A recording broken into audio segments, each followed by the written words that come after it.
Okay. Yeah. One more minute.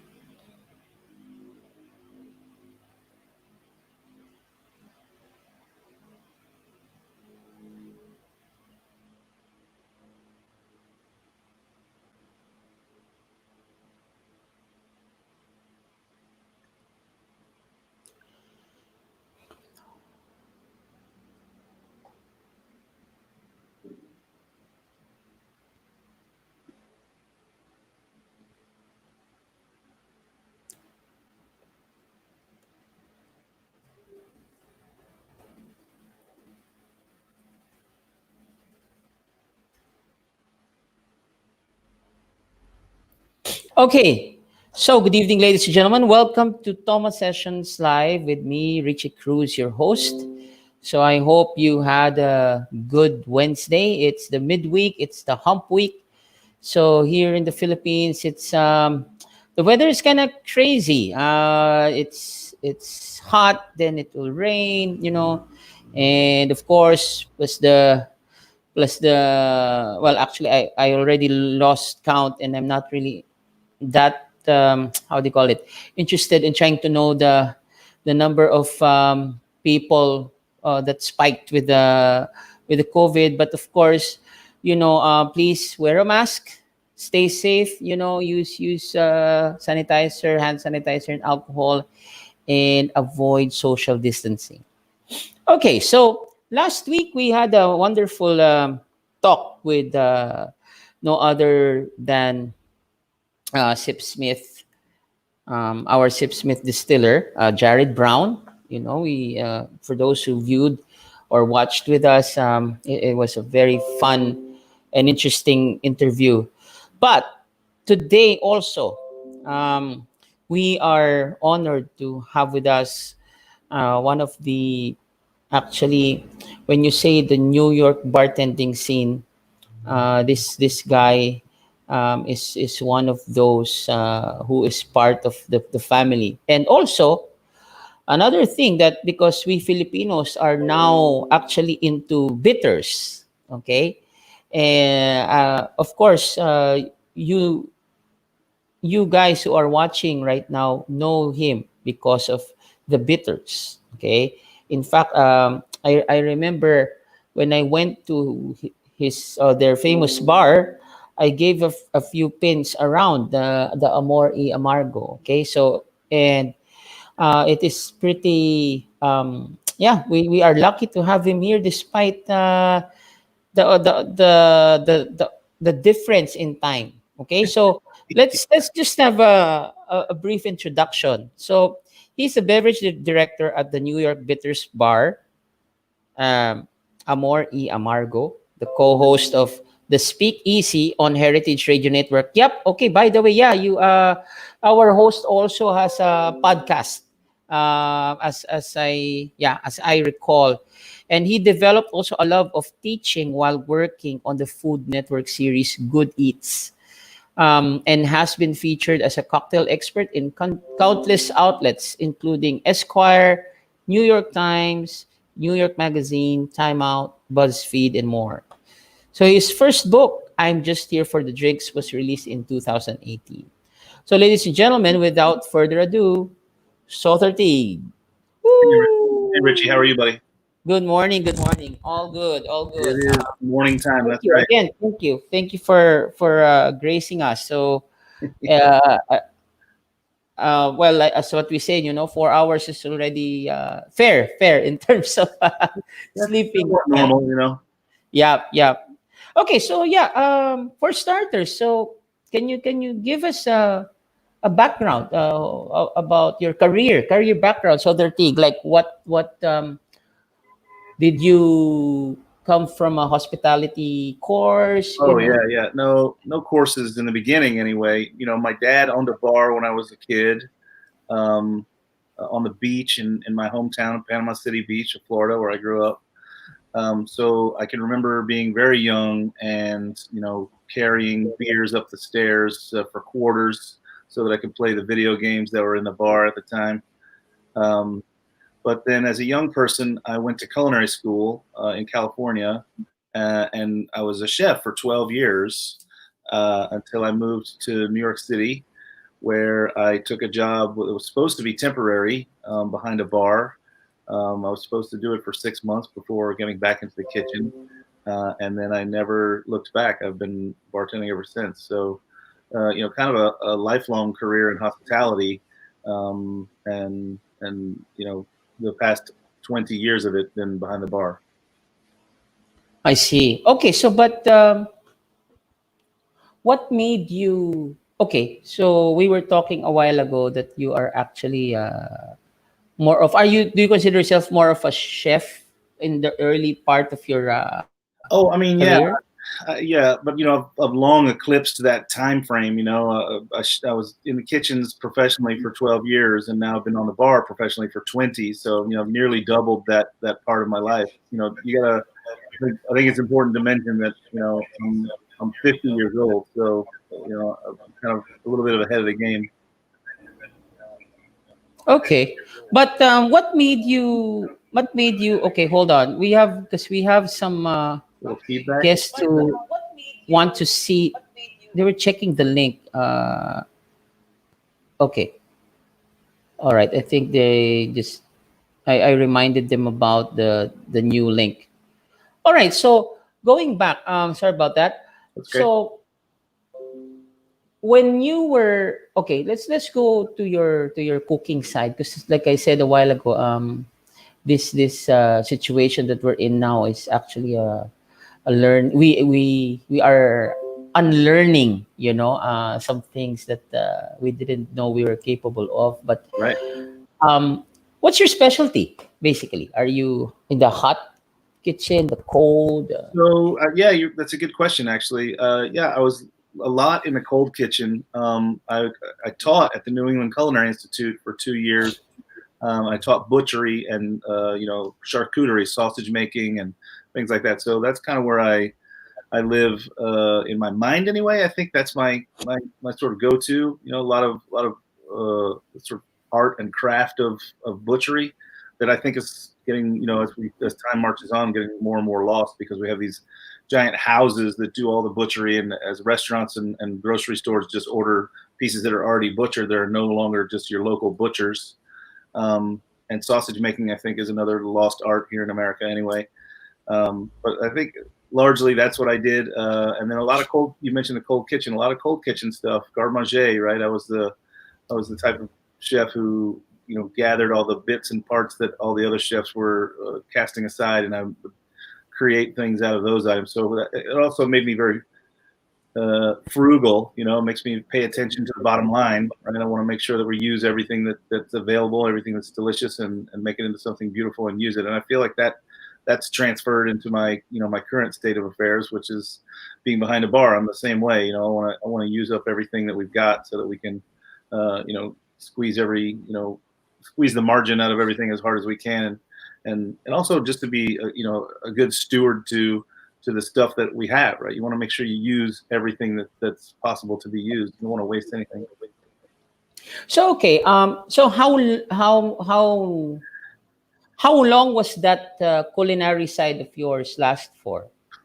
Like I mentioned, I cooked for professionally for 12 years, and I did it in numerous states here in America. I moved all over the place because I was a young man. I had these skills, and I realized that no matter where you go, people eat. So it's a skill that's desired everywhere. So that's what gave me the opportunity to live in Chicago, San Francisco, L.A., New Orleans, Atlanta. Wow. Yeah, yeah. I moved around You a bit. Oh my goodness. Wow, wow, wow. That's how about okay, you mentioned all states, right? Have you thought of moving out of the states?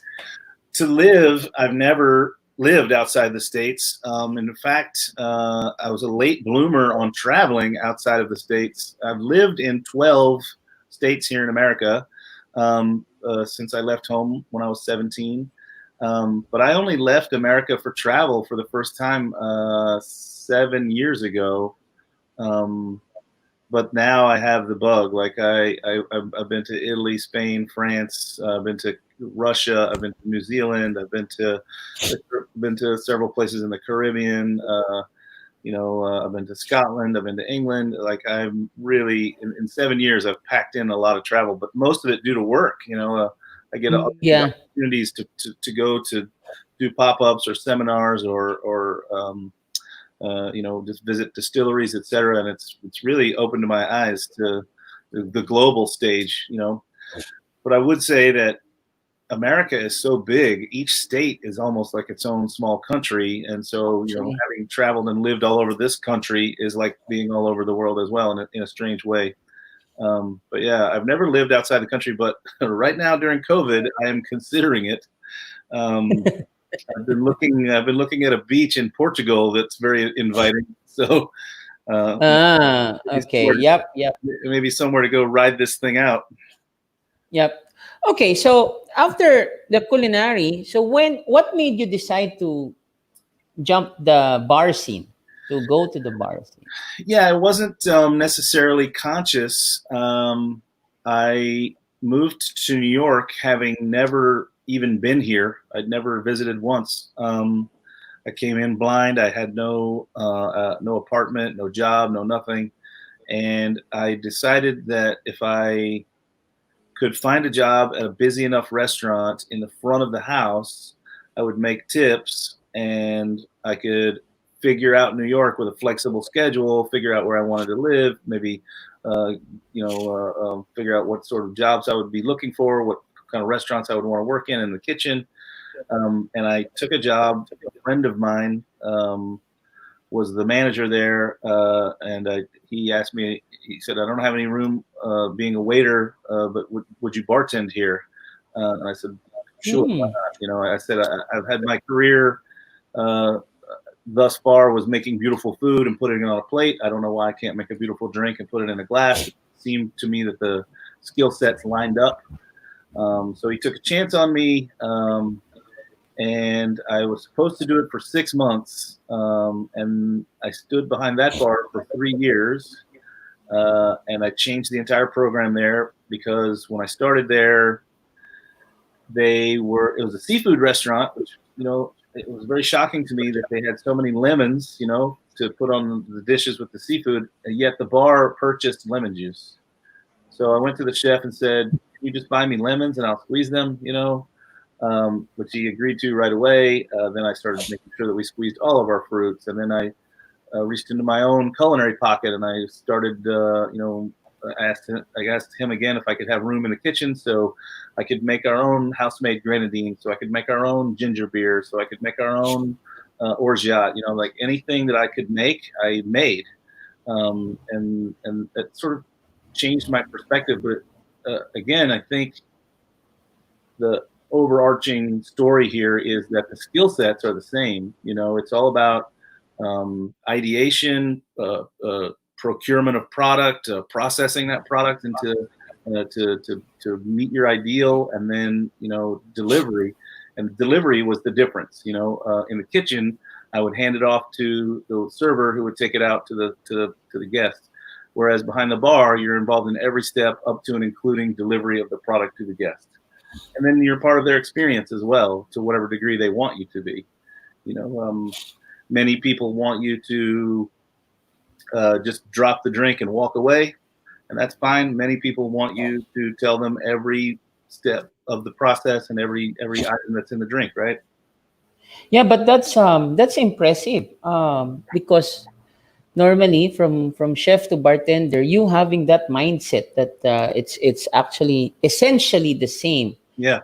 That's impressive because My uh, I think it's my Instagram or Twitter, I don't know, but the little 2 sentence bio, it just says, "I used to be a chef. Now I just make chilled soup." yeah. No, but what did you have any like a book to get you started? Just like a reference. Yeah. So I had come to New York right after teaching at the New England Culinary Institute. So I'm I have a very sort of drive inside of me to reference, to dig for research, and this is 20 years ago, so the internet wasn't so handy. But there's a store here in New York that wasn't actually very far. It's kind of a little bit of luck. It wasn't very far from the restaurant where I got that job. It's a store called Kitchen Arts and Letters, and it's a store dedicated to cookbooks, and to a smaller degree, they had a bunch of bar books. Um, Oh, well, I mean, a bunch, not that many. But in the beginning, it was definitely like Mr. Boston, and which is not necessarily what I would consider a great reference guide. Um, and then a few years later, Dale DeGroff's books came out, or the first one came out. I can't remember which one came first, but Craft of the Cocktail, I think. yeah. Uh, and then, of course, a few years after that comes along the internet with a little bit more power, and you can dig in and find, you've had Jeff on. Jeff Morgenthaler's blog was pretty influential back in those days. Yep. It's just a matter of seeking out that knowledge. I'm also pretty lucky that the company that I worked for was big enough. They had 12 different restaurants in New York at the time, and they were big enough to have, and smart enough, I think, back then, to have a corporate mixologist who was open to the idea, like I said, of even, I couldn't just go to the chef and say I'm going to make the grenadine. I had to go to the corporate mixologist and say I'm going to do it. He was open to these ideas. So there's a lot of pieces to the puzzle that were just serendipitous. I could have ended up working at a bar where I wasn't challenged, or I wasn't interested, or I wasn't allowed to do these things, and maybe I would have done my 6 months and gone back to the kitchen. But something about this place allowed me to sort of spread my mind open a little bit and see another side of it. Yeah, and then everything. I never ever went back to the kitchen professionally. I've done a few gigs, and I've cooked at some of the places that I've had purview over. As for one night events or training of the team that's there. But I've never stepped away from the bar since. Yeah, the stars were aligned in your favor, I suppose. Maybe. Okay. Mm, now, given that, let's go to fast forward. How long did it take you to put up Amor y Amargo? Was that really part of the plan? Oh Five. man, no, that was never part of the plan. Okay. uh, I think a lot of the things that I end up doing aren't necessarily planned in the beginning. They just sort of evolve into what they are. But so with Amor, that's a big fast forward. So I think it's better to talk a little bit before that. When I got behind that bar, I went, I would go crazy, but I was like, okay, wow, this is a big world. Suddenly, like, if we can refer to food, it was suddenly like seeing, oh, there's Japanese and Filipino, and there's Southwestern cuisine. There's so many cuisines. What can I do? So I saw all these drinks. I saw the Ramos Gin Fizz, and I saw the Negroni. It's kind of opposite ends of the spectrum, and everything in between. And again, making orgeat and grenadine, and like I was everything, anything I could get my hands on, I was into it, right? Which was a great learning experience, but also was quite out of focus. So then you fast forward many years. Amor y Amargo turned 9 years old during COVID, just on March 21st. Oh, wow. Yeah, so Amor's 9 years old. So let's fast forward, several years to 10 years ago, when we decided to crack this little baby open. But what had happened over that course of time is I focused my attention, just like you would as a chef. At first, you're looking at all those cuisines, and now you say, I really like, the methodology and the the ingredients that are involved in Italian food. I'm gonna be an Italian chef. I'm gonna open an Italian restaurant, whatever. There you go. So over time, I realized that broad spectrum of drinks and possibilities that were out there, for me, what I enjoyed the most were stirred cocktails. What I enjoyed the most were cocktails that were spirit forward. What I enjoyed the most were cocktails that involved bitter ingredients. So it sort of like became, as time went on, it focused in, and it got clearer and clearer. And then we looked around and realized that no one, at the time anyway, had a bar that was dedicated to just these types of things. So it was a hole in the market. It was a thing that we were passionate about and curious about, and we thought we could get other people to be curious with us, and that's how it happened. Hmm. And Now that, but I think yes, it's also interesting to point out that we opened as a pop up. You've been to the bar; it's tiny. yeah, yeah. It's 240 square feet.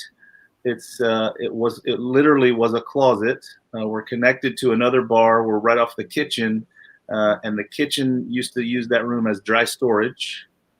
Um, Ah, we convinced them to move their dry storage down into the basement, which is huge. They just no fault of theirs. It's more convenient to have dry storage right next to the kitchen instead of way downstairs. yes. But we convinced them to move it downstairs for what was supposed to be 6 months, for a pop up, and here we are 9 years later, still popping. Well, I was about to mention, although your bar is a bit tight, right? But you're rocking there. You're really rocking. I mean, for those who are watching and haven't been to his bar, I mean, you're lucky enough if Sother can say two sentences. Yeah, it's No, busy. that's actually one of the reasons. I mean, I of course I learned my lesson. Even if I want to see, a bartender or a known bartender as yourself, but of course at the end of the day you're working. So it's like an etiquette. I actually also learned that from Angus Winchester, because when I did the shift in Hong Kong. So actually, I wasn't expecting him to come, but he popped up, and then he said, "I'm not supposed to go because you're working." I mean, which makes sense. And of course, another thing is, I would be how do you call this? Subconsciously obligated to have a chat with you because you're my Right, friend, right? right. Instead of making drinks for these other people on the other side of the bar. So yeah, after that small chat, I said, okay, yeah, it sounds fair also. But then again, on the other hand, I'm happy to see friends, Right. It's coming by and saying it's hello. it's a balancing act, On Yeah, any given night, we can be, packed to the rafters, and then somebody who is important to the landscape of what we do walks in the door, or somebody that I know and adore and don't ever get to see walks in the door. And then you want to devote some time to them, but you have to also balance the entire room on that. At a more, there's usually only one of us, one person running the whole show 5 nights a week, and two of us on the weekends. So you have to dedicate your time to everyone. And another factor that I always think about is when the room is full and someone who I want to talk to comes in. If I devote too much time to that person, everyone can see me. The room is tiny, and they can see that they aren't getting the same attention. So exactly. suddenly the room feels different. So I want to try and make sure that everyone feels like they're getting the same style of attention, whether it's the same amount or not. So then when someone comes to visit, I have to turn it up for everyone else too. You There know, you go. Yeah. yeah.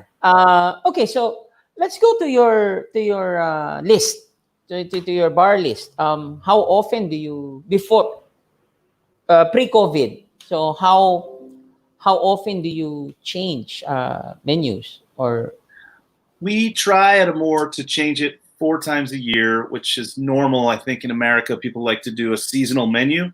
Although for us, it's unusual because we don't use anything fresh. So our menus could be evergreen. They could stay forever. And in fact, there's a few items that do, uh, because we don't. The easiest way to say it to the audience listening today or watching today is at Amore Amargo, the only non-alcoholic ingredient is water. I have I have flat, frozen, and bubbly. That's what I always say, right? I have tap water, sparkling water, and ice. Um, We don't use any syrups. We don't use any juices. We don't use anything fresh. So everything that we have comes out of a bottle. So everything is shelf stable, non-perishable. Um, but we do try and change the menu 4 times a year, just so we can be fresh and show something to the audience. There's a few items that never leave the menu. There's one item that's been on the menu since the day we opened, the 8 Amaro Sazerac. We've got 2 others that are never going anywhere again. That they've both been on for about 7 years each. Of our 9 years, the Deep Palmo and the Sharpie Mustache. But we do change it, and we can definitely play to the seasons based on the Amari and the bitters that we have. There are ones that are lighter and brighter that seem more spring or summer. There are ones that are darker and more brooding that seem more fall and winter. But so yeah, we try and change the menu 4 times a year, just to stay on pace with everybody else. Everybody's showing their on their Instagram their spring menu, and I'm like, well, I guess I got to get in the game too, right? Okay, so but was going to the family of Amaros your deliberately planned? Yeah, like I said, we got to the place, or I certainly did in my career, where I was more and more focused on the things that I enjoyed, which were these things. And then, the idea in the beginning was to showcase tincture and potable bitters in every single cocktail. And again, without the use of juice or sugar, nothing shaken. So, and in the beginning also, Richie, you've been to the bar. Man, I had less shelves because I had less product because it wasn't available. So now over the years, we've had to add more and more shelves, and they're bulging. I have to double stack bottles where you can't even see the second layer, Yeah. because the interest has grown in Amaro, and I think we had a lot to do with that. I wouldn't by any means say that we made that happen, but we certainly had a lot to do with it here in New York. So we've gone from what was a pretty small collection to a very large selection of Amaro. I have over 280 Amaro. I have over 500 tincture bitters. So it's something that kind of went from hobby to obsession, and to now it's a job. Yeah, no, I mean, yeah, that's actually the reason I asked it again. So your flavor profile is really bitter and everything else. So Yeah. you're like fascinated with the. But what's your go-to bitter ingredient or bittering agent when you're doing your I mean, I'll start by saying, no bar is complete without Angostura, Peychaud's, and some sort of orange bitters. I prefer Regans. And I think no cocktail, frankly, is finished without some bitters. I think a daiquiri is a delightful drink, and it can be quite good with just those 3 ingredients: rum, sugar, and lime juice. But if you add in some lime bitters, or if you add in maybe some grapefruit bitters, you'll have an elevated cocktail. The joke I made earlier about how now I just make chilled soup. I would never serve you unseasoned soup, right? And I think that the cocktail is the soup, and the bitters are the seasoning. So I don't know that I have a go-to. That would be kind of like asking if I have a go-to herb or spice. It depends on what I'm making to what I'm going to reach for. But I think the only way to misuse bitters is to misusing the bitters, right? Yep, I agree. And of course, it took me a while to really differentiate a bitter from a tincture. So, because sometimes you read books and it's one and the same, but other books would say it's two totally different. Literally, it's different. Tincture Yeah. is one, bitters is cocktail in itself. So, yeah, I mean, some of before I used to go to, let's say I have a shift in another Asian country. That's where I'll buy my bittering agent. But in New York, actually, I had the ball there, Kaluschani. I don't know if I pronounced that correctly. Which one? Kaluschani, Kaluschani, where Oh, it's like Peruvian. the Yeah. The store. Yeah, so that's where I had a ball buying some bittering agents there back in the day when I went there. So Yeah, January of last year, right? That yeah, that store is iconic here in New York. It's called Calustian's, and it is mostly Indian. It's in a very heavily Indian influenced neighborhood, but it's also kind of everything. It's like an archaeological dig. You can go there and find bits from every cuisine in the world, and yeah, they have bitters. They have a bulk section where you can buy all manner of spices, herbs, beans, legumes. Like it's, I love that place. yeah, I go there trying to buy one thing, and I walk out with $200 worth of stuff I don't need. yeah. I had a ball. It's like a movie house because you get to see all these different spices and then things you never. Well, I never knew existed. You know, so no, Yeah, it's fun. yeah. How are they, by the way? How are they? Are I they mean, open? I haven't been in that part of town since mid March when we shut down. So I know that they have a sister store that's much smaller in the East Village near my bar, and I've seen that it's open. So I assume they're open with limited. They probably have limit how many people can come in at a time. Um, but uh, yeah, it's making me feel a little strange that you asked that. Like I don't know how some of my retail friends are doing because I haven't been to any retail places in months. Quite some time. Yeah. Okay. All right. So let's go now to Sother being a manager or a bar owner. Do you have like pet peeves? Pet peeves. I mean, I think probably the same ones that everyone has. It drives me a little bit crazy when people don't put things back where they belong. I think that's a big because at any bar, if you want to be efficient and speedy and be able to communicate with your guests, you need things to be exactly where you know that they are so that at least that's something you don't have to pay too much attention to. It's difficult to be what we call a heads up bartender if you have to keep looking down for things. But if you know that everything is right where you always put it, and you can reach for it and grab it, and there it is without having to pay attention. Right. So now I can lock my focus on my guest and I can talk to you while I can grab things and make drinks without having to look. Right. So Yes, yes, I think yes. that's number one. Like everything has to go back where it belongs. And then of course everything needs to be refreshed and made sure that it's plentiful. So those would be the top two. But I think that's normal, right? Especially in a bar Yeah. or in a kitchen.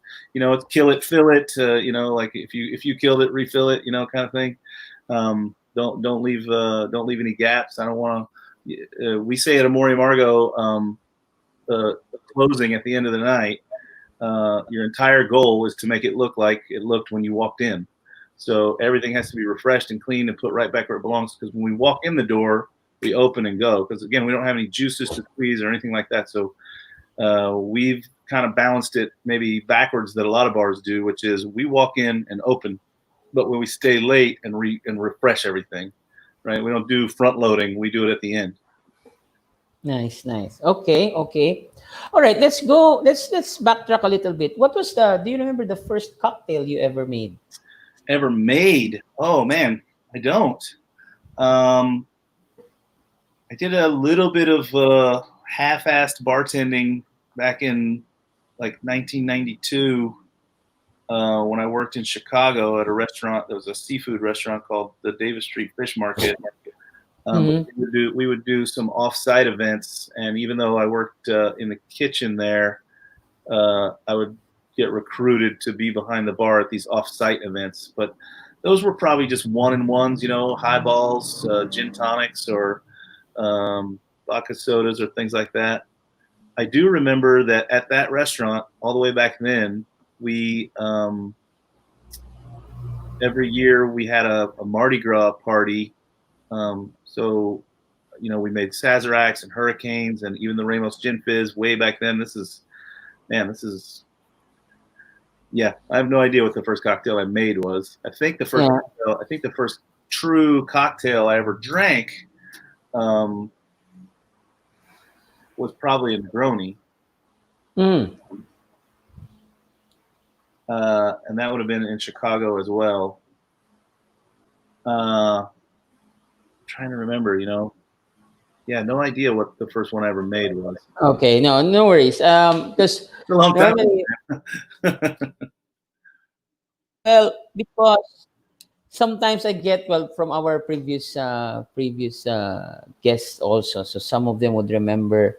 Yeah, it's same because 90s is really all about you know, the Jaeger bombs, the Cape Cods, Cape the Cod. Cosmos, It was the probably a Cape Cod. It was a seafood restaurant. I made some Cape Cods. there, right. I mean, I'm part of the, well, I started 98. So during that time it was really all about the Long Island iced teas, the daiquiris, strawberry daiquiris for that matter, the blended ones, the blue margarita. So I mean, those are the psychedelic Yeah, time, the disco rainbow era. cocktails. Yeah. Yeah. Okay, which leads me to, are you the type of bartender or bar practitioner that really pays attention to history? Because I mean, one thing one thing I noticed about well, New York bartenders, maybe even some Europeans, but most especially Americans, they really give emphasis on history. And sometimes it makes me wonder, because I'm pretty sure we have our own history, but then again, we for the bar business, as far as I know, it's based on my opinion. We haven't had the book really that says about that. Although, when it comes to tiki, okay, the Filipino is like the Robin of Batman. You know what I mean? And I can actually I can attribute that um, because during the martial law, okay, I don't know if you know this, during the martial law here in the Philippines, a lot of my countrymen left. You know, at that time, the term American dream was really literal for some of us, and of course we're resourceful, 100%. So I think during that time, the way to go was behind the bar and work some pineapples and oranges and mangoes, because that's, we have a lot of it here. So I mean, looking at that, even if there's a lot of history about it, of course that top of mind, yeah, because we love to. Just during that time, they had no choice but to really leave the country, and Right, expatriate. yeah. So yeah, what's your take on that? I mean, well, I wore my tiki shirt for you this morning. Um, Yep. it's vintage. I think you asked if what do I think about history, and I think yeah, I'm sort of firmly rooted in it. Especially at the bar, Amori and Margot. Literally, it's hard for people to wrap their minds around, but we've been open for 9 years. Like I said, we have all those Amaro, we have all those bitters, but we've only made 3 drinks in 9 years. We only make old fashions, Manhattans, and Negronis, every variation thereof, right?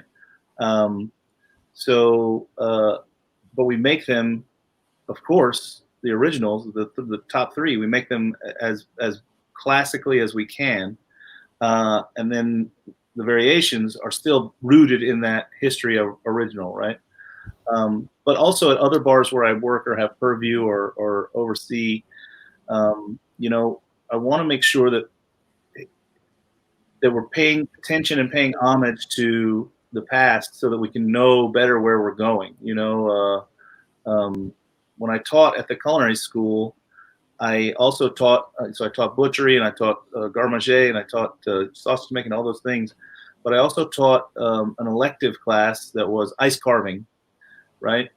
But the students had to come to me to apply for the elective, and I had to go through their records to see how they were doing in their other classes And the line that I used was, if you're not doing well in your other classes, the line I used was, if you can't cook rice, you don't need to carve ice. You have to pay attention to the classics first. This is an extra. This is a bonus. If you're not doing really well at the fundamentals, there's no point in trying to do this because you'll never get to use it. So I feel the same way about cocktails. We need to make sure that we know what we're doing and why we're doing it. You just talked about Teague. So at one of my bars called Honeybees, which is all American whiskey, we don't have any other spirits on the bar, just American whiskey. But we have to entice people to come there and look at the menu and enjoy things based on other styles. So, for instance, we have a drink called the Rye Tai, which is a rye whiskey version of the Mai Tai, where we use two different ryes because in the Mai Tai there's two different rums blending.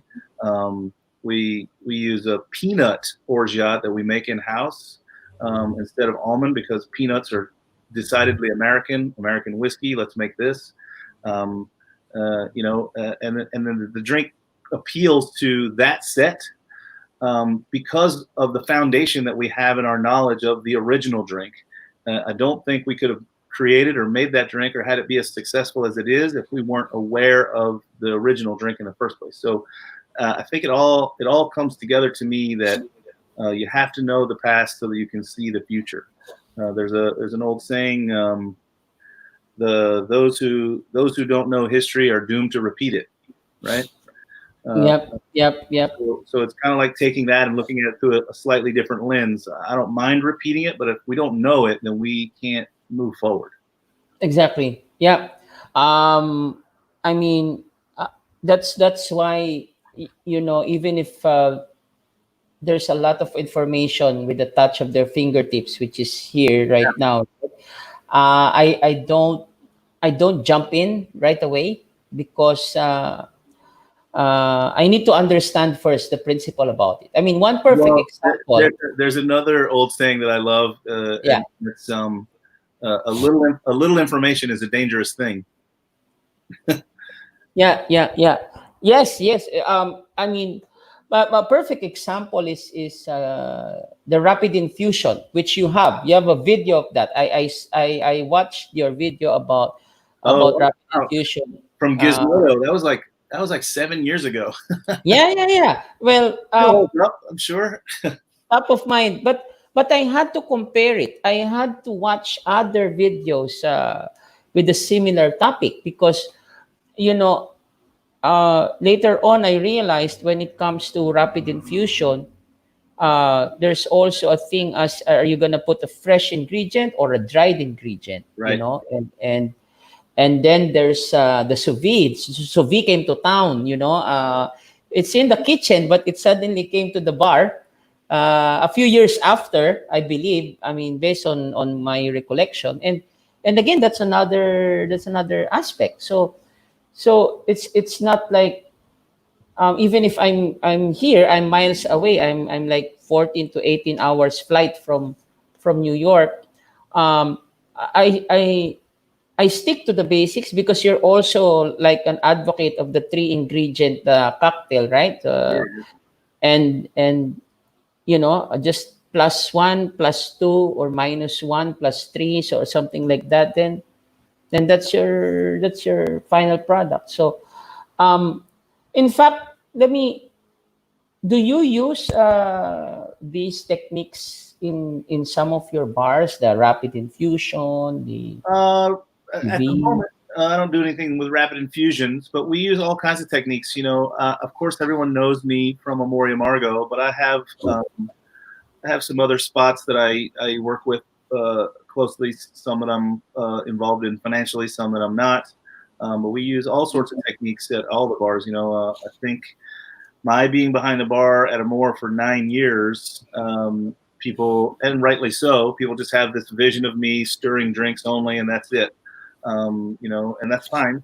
But of course, I shake drinks and I use pebble ice, and we've got a frozen machine at one of the bars, and we do infusions, and we smoke drink with tea, and like I have barrel aging going on at 2 different bars right now, or well, not right this minute, but so I employ all the techniques that are out there that I think are going to create the product that I'm looking to create. Again, that's where you think back to that culinary mindset of like, what process do I need to employ to get the end result that I desire? And at Amore, frankly, that's just I just want to stir drinks. I just want to pour things out of bottles. I just want to explore the depth and breadth of the flavor of the item itself without adulterating it through technique or presentation. But at the other bars, we exploit all those things, and we want to go as far as we can go. Okay. All right. So now let's. Sorry. I think it's good to mention here that my friend Dave Arnold, who owns Existing Conditions. Did you get to go when you were here? No, they were still constructing. I was able to meet them, him and Don, over cup of coffee. Yeah, cool. Yeah. So he has Existing Conditions now, but formerly he had Booker and Dax, which is only a few blocks away from Amore Amargo. And when he was opening, he reached out to me because he knew that I was a former chef, and I was on the opening team at Booker and Dax. I worked there for 3 months before it opened, developing the opening menu, and then I worked there for about 6 months, just 1 day a week on the bar. But I went over there to kind of help Dave teach the opening bartenders how to use these culinary tools, like you mentioned, the sous vide, that's in the kitchen, right? Or even the rotary evaporator or the centrifuge. Those are all items that were in the kitchen if they were in the building at all. So like I have all that arsenal as well, and I can use all those things either to the great degree that Existing Conditions uses them, Booker and Dax, where like everything is centered around those techniques. Or you can just pick and choose and have 1 or 2 on your menu to kind of even things out and rub off some edges. So like I love all that stuff, but I'm also, as we mentioned already, when we talked about history, like I'm a classicist. I like sort of the classical nature of this thing, and I'm also down and dirty. I'm just as happy to sit at Cherry Tavern and drink an $8 highball and play pool. I like all aspects of it. I think it all has a seat in the pantheon. You can, we can think about it like restaurants. Le Bernardin is a very famous restaurant here in New York, owned by Eric Ripert. It's internationally known for seafood. But McDonald's is also here, and they serve seafood too. But it's what's your expectation? Are you looking for that fried, perfectly square piece of fish at McDonald's on a sandwich? Or are you looking for this, butter poached lobster dish at Le Bernardin? They both serve seafood is the bottom line. So what's your expectation, right? Yeah. Cherry Tavern serves drinks. So does Amore Amargo. That's the bottom line. Now, what's your expectation? So. Yep. Well, we did talk about that actually. Let's go to it. I mean, like, how is the scene now? Like I was asking you before we started, how was the business last night? So can you take us through your part of town? Yeah. So I'm in the East Village, which is notoriously the sort of epicenter for cocktails in New York City. I'm literally 9 doors down on the same block as Death and Company. I'm 2 blocks away from PDT. I'm just around the corner from Angel Share, Nightcap, Subject. Like literally, Mace is just up the street. Boilermaker, Bargoto. Like I'm surrounded by the best of the best cocktails, and then peppered in there again with the down and dirty. There's plenty of dive bars right around us as well. But during the pandemic, the scene is largely missing. First, I would say that the New York Times put out an article a couple of months ago showing which neighborhoods in New York had vacated due to COVID, and the 100% the largest evacuation was the East Village. So more people left the East Village than any other neighborhood in New York, and that's because a lot of people living in the East Village are students. You know, NYU is nearby. Yeah. NYU. You got to factor that in, but also just a lot of people took off to their summer homes maybe, or went back to their family homes. They just wanted to get out of the city because it was very dangerous in the beginning when we were the epicenter of the world of this terrible thing. So first of all, it seems empty. You know, at 9 p.m. on a Friday, it feels like 5 a.m. on a Monday. There's just no one around. And then now, you know, we've gone through some of the stages, and we're now in phase 2, which says we can have limited outdoor seating. So Amor y Margot's never had outdoor seating, and now we have 28 seats outside. And even on our, it's only been 2 weeks, but even on our busiest night, we've yet to really fill all the seats and be at capacity. And I don't remember if we spoke on or off the camera here, but you know, we're realizing that we have to do things to entice people to come and see us that are going to kind of level the playing field. And I don't know how long it's going to last. But for instance, at our outdoor cafe, we have drinks with juice in them. We have drinks that we shake. We have drinks that don't have any Amaro in them at all. You know, we have a spicy margarita. I think, you know, everybody has one. We have to appeal to that audience. You know, it used to be that people walked into the bar and they knew what we were. They were brave enough to walk in because they were, you know, adventurous. Now they walk by and they see outdoor seats and they're just like, oh, this is beautiful. I'll take a seat. They don't have any idea what it is we're known for or what it is we do. They just see outdoor seats in New York City. So we're having to change our model for now, having to change our game plan kind of every day. A friend of mine who owns a restaurant in the East Village, after day 100, she said, 100 days of being closed, and I feel like I've opened 100 new restaurants since then. Every day is a brand new day, right? Every day is difficult. Every day is new challenges. But we're trying to face them and get through it. You know, right now the outdoor cafe is honestly, it's losing money. You know, it takes more labor to accomplish it because we really have to bring furniture out every day. You can't do it alone. So it takes more labor to do it, and the revenue that we're taking in is considerably less than normal. So you know, the cost is higher. We had to buy all that furniture. We didn't have that furniture before. The cost is higher. The revenue is lower. You know, it's a model that simply can't work. But we'll do it for as long as we can, just to show our face. It's PR right now. We're just trying to let the public know that we are doing everything we can to hopefully be here when this is over, to serve, you know, to get back to doing the work that we enjoy doing, and hopefully have people come in and enjoy having us do it for them. We face a unique challenge too. You know, Amor y Margot, as mentioned before, is tiny, 240 square feet, and you've been there and you've seen it when it's packed. Yeah. And I don't know how long it's going to take for the general public to have any kind of desire to be in a room that small full of that many people. So I don't know, you know, I'm hopeful, Richie, but I'm not necessarily confident that we're going to make it past all this. Yep. You and me both. I mean, we're experiencing pretty much the same. But my next question is in connection with that. How does the brands and government or maybe USBG show some support to you guys? How does that Um, work?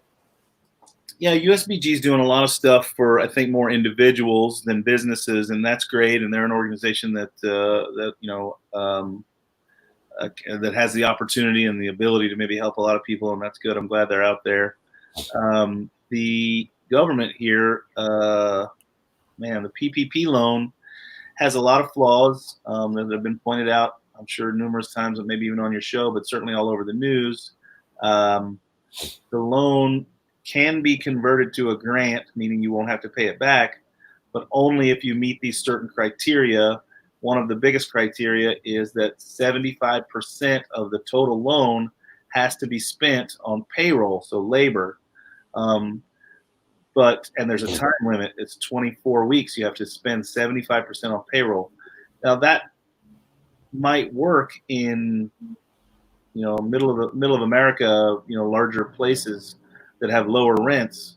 Yeah. But at Mori Amargo, I only have 4 employees, including Yeah. me, so really 3.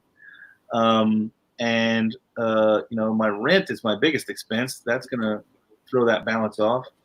And even at places that have more employees, you can't dedicate 75% of the loan to payroll if you don't even know how many people you need to hire back to take care of your limited outdoor seating. There's some flaws to the problem.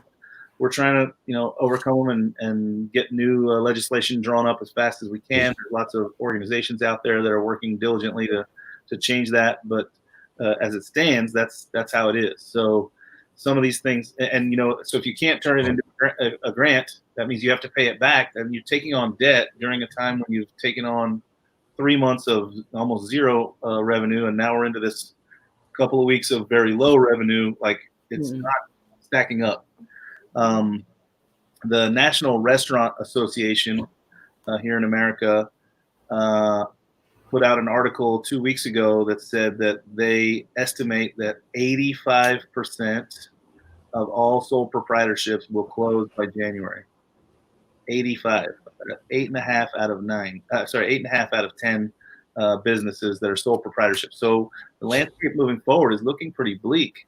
We may wind up with nothing but larger, fast casual chains like Applebee's and Tuesday Fridays and those kind of things, and then Chipotle, Subway, McDonald's, and Wendy's. Like the things that can weather this kind of storm because they have enough, infrastructure, corporate backing, money, etc. But the little guys are largely going to be washed away. This is like a great tidal wave washing across the landscape and tearing a lot of things out of their foundations. Okay. It's worrisome. I'm curious though. A typical New Yorker. So, like, I mean, if they don't go to bars to have a drink or don't go as much to restaurants, so does that mean mostly? I mean, does the concept of delivery or to go cocktails or food existent in that side of the world? So lots of places have remained open for delivery of food, and of course, right when all of this started, the state of New York was helpful enough to allow for to-go cocktails, and the people who could pivot into that have. I was one of them. I still am. We're still selling to-go cocktails. The issues, I think, Richie, are that again, I'm in a neighborhood that emptied out. A lot of people left, and in New York, unlike maybe a lot of other places, you don't. It's not common to have a car, right? So if you don't live in the East Village, you're probably, and during COVID, you're not very willing to get on the subway because it's frankly kind of a dangerous place, and you can't just walk from your neighborhood to mine because you live on the Upper West Side and I'm on the Lower East Side. So I think that even though we're allowed to do this, the audience that wants to get to us can't get to us. So we're not taking in a ton of revenue with to-go or delivery. Our delivery circle is pretty small because it's just me on my scooter. There are a lot of problems that we're facing. I have friends in other states who are literally profiting. They're doing well enough to break a profit off of to-go because people come up in their cars and they do contactless. They set it down on the sidewalk. People pull up in their car and just grab it and go, and things like that. But I think it's based on the infrastructure. They live in that city and they have a car and they can get to you. That's not true here. So, we've been making to-go cocktails since this all started. And we've sold, some, but it's less than 1% of our normal, quote unquote, normal revenue.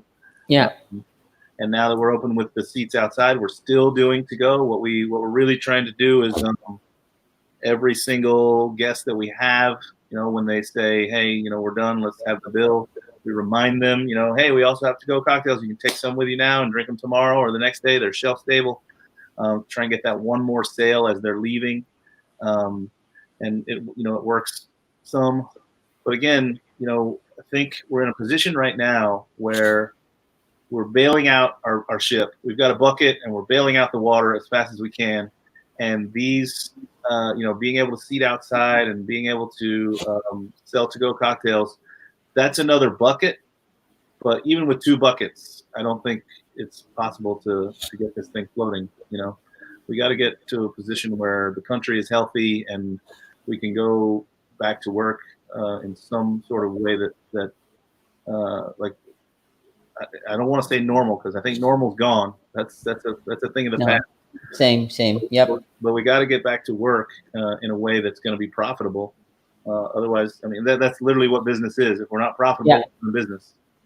Yeah. So are you giving yourself? I don't know if you're comfortable answering this, but are you giving yourself an ultimatum as to whether to continue or to Uh, go?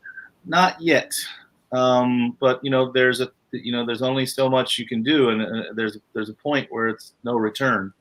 We aren't there yet. Like I said, we had enough. We're 9 years old. We've got enough sort of strength behind us. We're a we're a brand that has some cachet, so we feel it's worth hanging on to. So we're doing everything we can, but uncertainty is certainly the biggest thing that I have on my plate right now. Yep. You know. Okay. So with that, let's now go to your podcast. When is it? How often do you do it? And what's it all about? So the show has been on also for 9 years. It's called The Speakeasy. It's on Heritage Radio Network. Um, we are on right now during COVID. We've been doing 2, sometimes even 3 shows a week. But naturally, we're on Wednesdays because we're live radio. It's a podcast, but it's also live radio. So it's live first, and then the recording gets put into a podcast afterwards. But the show is myself, Damon Bolte, my good friend. He's my co-host, as well as another guy named Greg Benson. Um, Greg came on recently to the show, so now there's kind of 3 hosts. It's pretty fun that way. But we talk to everyone. We talk to literally, we've had on barbacks, doormen, bartenders, bar owners, authors, distillers, makers, ambassadors, writers. And again, we've been on for 9 years, so we've kind of had everyone you can think of on the show. Julie Reiner, Robert Simonson, Dave Wondrich, Dale DeGroff has been on a bunch of times. Dale came on and played his guitar for us last time. Nice. Yeah. So it's an interview show. We try and make it a little bit sort of fly on the wall, like the listener gets to sort of just hang out with some industry folks who are having a good conversation, kind of like we are. It's a lot of fun. And it's frankly the thing I do that I love the most. But so we're live on Wednesdays at 2:00, supposedly, not during COVID. Everything's recorded now. I'll be doing a show later today, but it'll be recorded. And then it's any podcast platform. We're on all of them: Stitcher, iTunes, all that stuff. Check it out. It's a ton of fun. Okay. The Speak Easy. So that's the Speak Easy by Radio Network. Okay. Yeah, Heritage Radio Network. Radio Network. Okay. So guys, well, do check that out, especially those who have podcasts. Yeah. Okay, maybe my next our next topic, as I mentioned to you, what's your okay, maybe I'll start with myself. This Toma Sessions program is actually the fruit of uncertainty. Yeah. The fruit of the situation that we're in now. Yeah. I remember actually I had a friend from Singapore, so she was my first run. So I wanted to see really if I can do this thing on social media or Zoom. At the time I was playing with Zoom, and then after her, everybody else said yes to me. Well, by my first guest from You're a charismatic guy, Richie. Who says no to you? Uh-oh, you're frozen. You miss some, you gain some. So I mean, there's only two answers, yes or no. So, but for me, like I said, there was a time, even if this was going on the earlier part of it, there's really nothing to do. Drink, eat, sleep. Yeah. Drink, sleep, drink, sleep, drink, or something like that. And there's like a point of denial. There's like a point of denial on of course on my end that nah, everything's gonna be okay, and we'll get through this. Okay, the early part, and but I realized when I look myself in the mirror, really, it's not good. I'm like everything was down. It shows what I really felt inside, you know. So I had to really look at myself. What do I want out of this? And I said, you know, I want to not only for myself but for the whole industry. I don't want to sound like a superhero, but at this point in time, I want to be involved in my own little way, and Yeah. by inspiring people through a platform which is Toma sessions, where, as I Sure. said, Toma means drink and session is like a drinking session, although not literally because of the time difference. But so far it has been good. Of course, I'm still playing around with the format, whether it be IG, whether it be Facebook, whether it be YouTube. But so far, since again, I think you know this very well. I'm trying to go to the YouTube platform because I want YouTube eventually to pay me. Yeah. That'd be nice. That's how it is. So, but it's well, more than that. Um, Anybody can view this interview Yeah. and pick something from it, because like as I've told you, a lot of well, okay, how would I say this? The bartending population here is growing, but on the whole pie, we're really a small bunch Sure.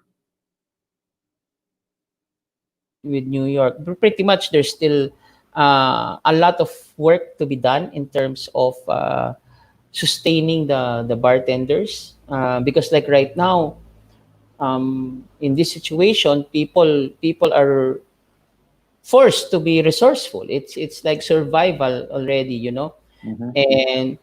And like me, for example, we do the cocktails to go, and like what I told you, I've been cooking and perfecting my potato and sweet potato chips, and cold brew and chicken wings. So um, at the end of the day, even if I have my own challenges, because I said to myself, I have to stand up and stop this nonsense. How do you call this? Nonsense worrying. Yeah. I have to live each day as if it were my last, and do something good. Yeah. So yeah, and I'm happy that I'm past that stage of I would say depression. I had a slight depression, and Sure.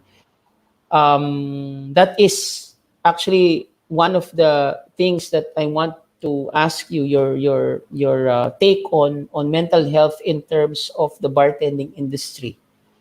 So I mean, yeah. Thanks for that. I have over the past several years been pretty vocal about mental health and wellness of my own, and it's opened up a lot of conversations and avenues with people because uh, my coming forward has made other people come forward. Um, we it's a tough job, like it's fun, but it's also very taxing, and I think one of the ways that I explain that to people is I say the same sentence twice, right?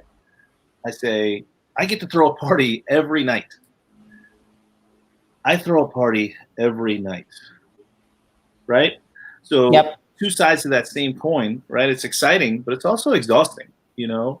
Um, and when you have to be in that host position, that on position all the time, and you have to be under pressure um, to deliver all the time, and we don't really get two strikes. We don't three strikes. We don't even get two. I don't think we get. We barely get one strike. Yeah. Um, it's unheard of, right? Like you can be a baseball Hall of Famer and only hit three times out of only hit one time out of every three times at bat. Like that's Hall of Fame statistic. One out of three, right? Yeah. We have to hit a home run every time we swing. There's a lot of pressure. Yeah. So and then we're also working odd hours. We don't get enough sunlight. We're probably nutritionally not at our best. We're eating whatever choices we have late at night, right? We're probably drinking a bit too much. So all of these things contribute to your mental health, and depression and anxiety have been longtime co-pilots in my system. Um, and uh, the strange thing, Richie, is that during this situation, my anxiety has been just through the roof. Like I'm redlining on anxiety every minute of every day. I'm not sleeping well because of it. It's really driving me insane. But oddly, my depression has taken a back seat. Like my depression has, really drifted away, and I think it's because the old saying, "Misery loves company." Like if this was happening to me, if my bar was being shut down and told I could only do to go, and my bar was being shut down and said I can only have 28 seats outside, if it was all happening to me, I would be tremendously depressed. But it's not happening to me; it's happening to everyone. So Yeah. we're all in this together to some degree. So Yeah. depression has oddly not been my biggest problem right now. Anxiety is eating me alive um, because I'm stressed. I'm worried. Are we going to make it? The questions you've been asking me. I've thought them through. I'm trying constantly to solve a math problem where I'm missing some of the quotients, and and just because they're missing, a normal day, I would say, well, I don't have the information. I'll solve it when I get the information. But on this day, I'm trying to make up the information and plug in numbers and see what differences can happen. When can I reopen? How many can I have? What do I have to charge? How do I? You just keep playing this math out over and over and over, and worrying about your staff and how they're going to make money, and do you have to move because your salary is going to be cut by probably 50% for the next 2 years? Should you be living in the apartment you're living in? Do you have a hobby that you can monetize? Do you have a degree that you haven't used? Like, all these things are blasting through my head at all times, and it's a lot. It's a load to bear. But I think that we're uniquely positioned in our industry, in that we are a very open channel community. We're here for one another. We're ready to listen to one another. We're ready to share things. If you or I were an accountant, and you called me up from the Philippines and said, "I want to have you on my accounting show to talk about the things you do in accounting," I probably would have told you to fuck off. But because we're bartenders, you called me up and I said, "Yeah, man, I'm there for you. What time? 9 a.m. Sure, let's do this thing." I don't think uh, there are many other communities that are out there that are so open and willing to share and give. So this puts us in a unique position as far as mental health goes. We have allies and people to rely on, Yeah. whether we even know it or not. Um, I think it's very easy for us to reach out to one another and to be accepting and open, and help one another through these problems as best we can. And we'll share our knowledge, and we'll share the things that have worked for us, and maybe offer advice on what might work for you. And so I think the best thing you could do regarding your mental health is speak up. What I noticed happened the first time I did it, which was about 3 years ago. I wrote this very lengthy thing on Facebook, because that's where you go when you're depressed, right? Facebook. Yeah, yeah. I'd been in a car accident. I had been injured. I couldn't work. Work has always been my coping mechanism. Whenever I'm stressed or whatever, I just pile on more work so that I can just stay busy. But then I couldn't work for 6 months, and so I was, really depressed. And I wrote this thing, just honestly I wanted to get it off my chest, and the response was overwhelming. And I think that all that response was mostly people voicing to me that they felt the same, and they weren't comfortable or didn't feel safe enough or weren't courageous enough to come forward with that type of information about themselves. And to see me do it, someone that, for whatever reason is held in high regard, gave them license to do so. So it helped me to get it off my chest. And then I saw immediately that it helped other people, which frankly then helped me again, right? That made me feel good about doing it in the first place. So then I've continued that pattern. About every 4 or 5 months, I will put out a big, lengthy Facebook post, just kind of updating where I'm at, to let people know that sometimes I'm going to post and say things are fucking rosy, and sometimes I'm going to post and say things are as dark as they've ever been. And either way, the response has been overwhelming. So, I think the biggest resource we have is our community. And that's probably true of every community, but I think we are uniquely positioned because we're in the hospitality business, because we enjoy connecting with people, and we enjoy, honestly, one of the greater joys of what we do, service, is to simply make someone's day better. So if we see a colleague of our own come forward with a bad day or a bad experience, we just jump in as a gang and try and fix that problem for them. So I think it's a unique quality that is That we have. that just to our community. That, again, Yeah, it wouldn't be the same with a bunch of accountants. Wouldn't be the same yeah, with doctors. Wouldn't be the same with airline pilots. This is a unique community for that reason. no, I agree 100%. I actually read that. I recall reading that because that was the time also that I think you were in your other bar Yeah, before. Yeah, before I went to New York for my first time.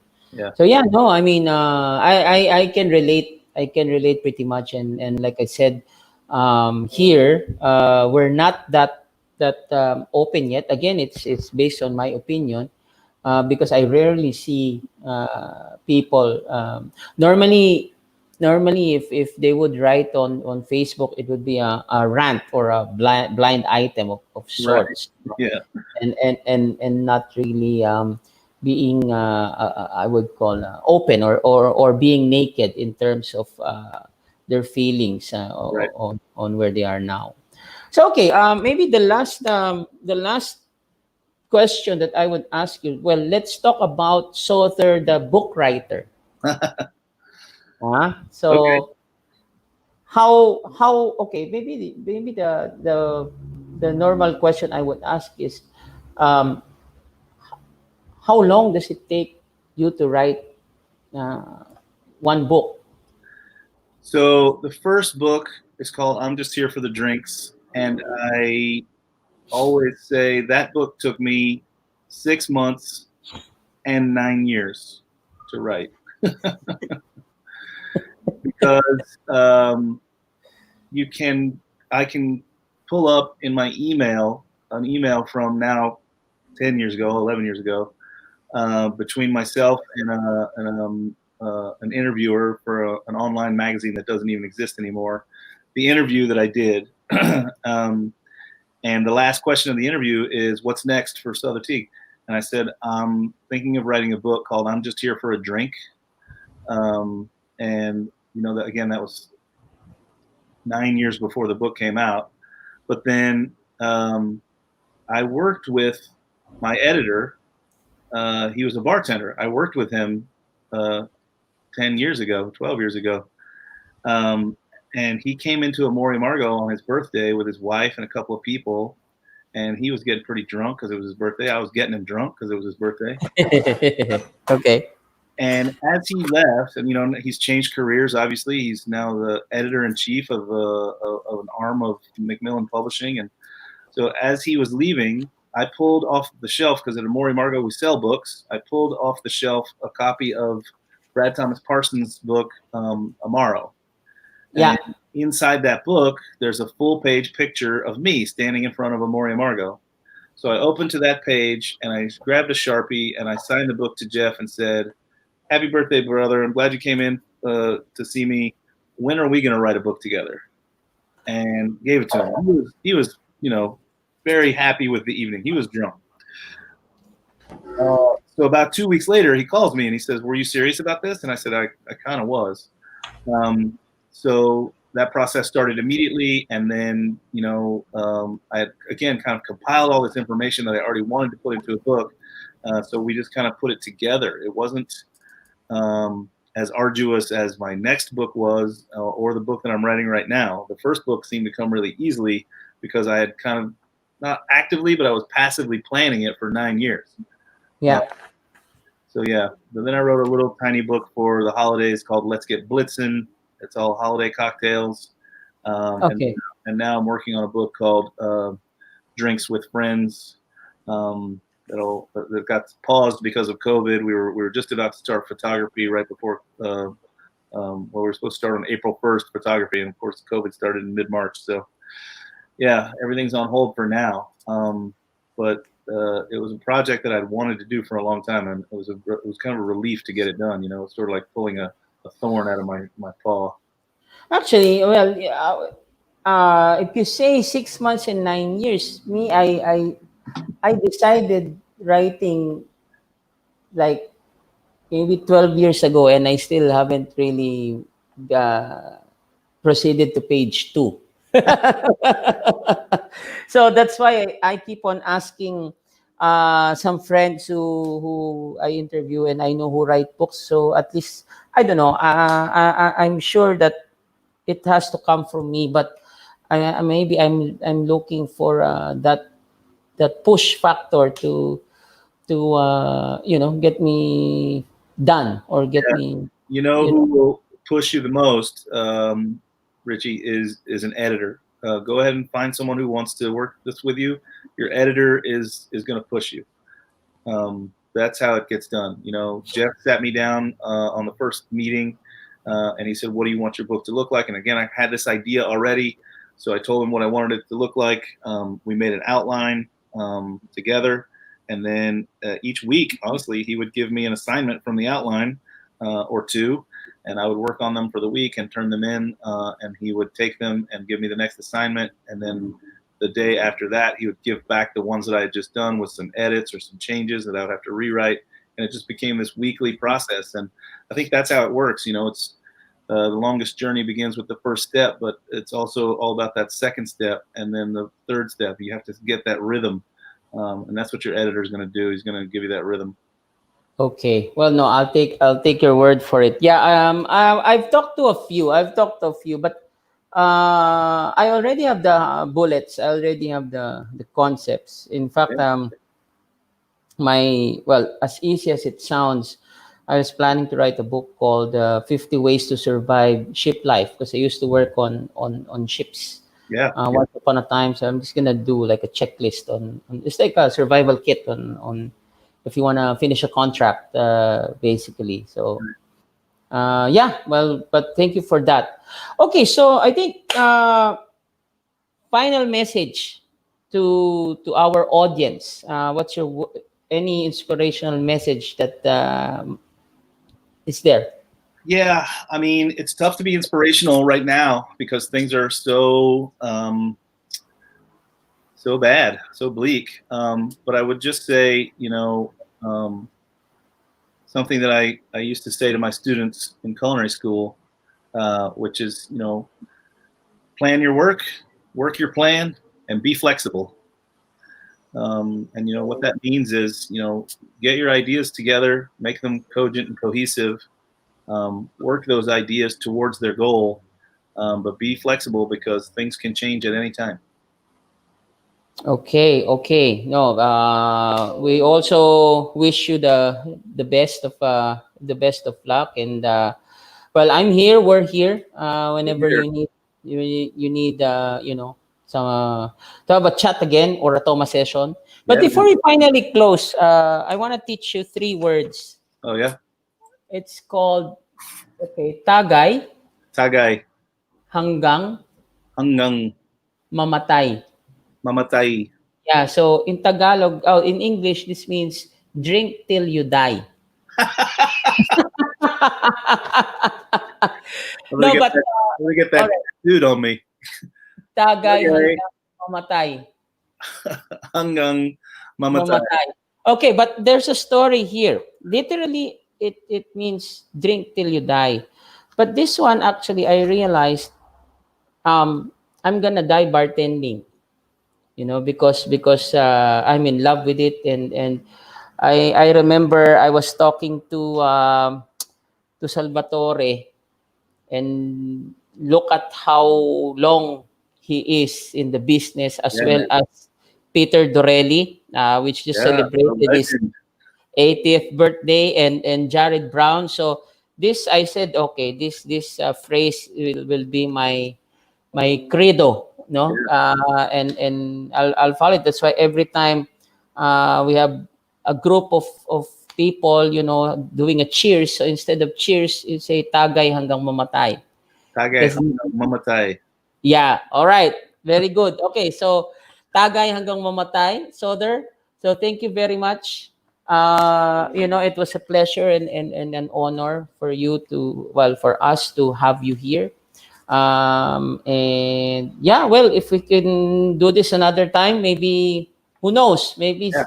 November, December. Yeah, I'll give you a ping. So Well, Richie, on a quick side note, my show, we used to be live in studio radio, but now the format has changed. So, we've had guests on from New Zealand and Lima, Peru, and England over the course of this. So now we can have you on the show. We should talk offline and get you on my show, the Speakeasy, and we can have you on there. yeah, yeah, yeah. One Anytime, one anytime. final plug to your viewers. I'm available. You can find me on all platforms. I'm Creative Drunk, on Instagram, Facebook, Twitter, everything you want to find me. I'm happy to answer questions. I'm happy to talk to anyone who wants to talk. So don't be afraid to reach out. There you go. There you go. And likewise. No, thank you. Thank you. Yeah, yeah, yeah. That would be great. That would be an honor to talk to the speakeasy and give some Yeah, Filipino flavor. yeah. As they say. Well, Okay, man. thanks so much for having me on, buddy. Yeah, yeah, yeah. Well, take a nap, maybe a little bit of nap while you're at it. Okay. Bye bye. Ciao, buddy. So, have a good day. Ciao, ciao.